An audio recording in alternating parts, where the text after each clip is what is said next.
Sot Belinda Balluku paraqit në SPAK me arrogancën e një pushtetare që ndihet ende e fuqishme, ndonse tërësisht e korruptuar.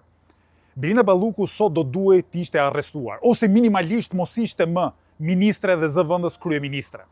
Prezumimi i pafajësisë vlen për qytetarët e thjeshtë, por nuk mund të jetë alibi për pushtetarët. Pushtetarët kur janë të akuzuar nga institucione si SPAK-u kanë prezumimin e fajësisë. Mirë po, Belinda Balluku nuk ka ndërmend të jap dorëheqjen. E aq më pak ka ndërmend ta shkarkojë Edi Rama, shefi i saj atë, sepse Belinda Balluku nuk ka vjedhur vetëm, nuk ka vjedhur vetëm për vete. Ka vjedhur në bashkëpunim me Edi Ramën. Të gjitha koncesionet që janë dhënë, të rrugëve, tuneleve, janë bërë me dijenin e Edi Ramës, prandaj përgjegjësia shkon lart. Në një shoqëri me një minimum shtetit të drejtës dhe me një minimum demokracie, Belinda Balluku sot do duhet të ishte e shkarkuar dhe në qelinë e paraburgimit. Dhe Edi Rama do duhet të mbante të gjitha përgjegjësitë politike që i takojnë kryeministit të vendit.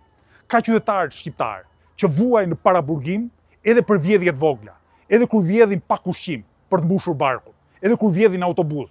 Ndërkohë që ministra, njerëz kaq pushtetshëm dhe korruptuar si Belinda Balluku vazhdojnë të jenë të lira, vazhdojnë të jenë ministre, vazhdojnë të jenë zëvendës kryeministre dhe shefi i saj i duket sikur është i gjithë pushtetshëm dhe rehat në kolltukun e kryeministrit, një kolltuku të kalbur nga allizhverishet, nga korrupsioni dhe nga kapja e shtetit.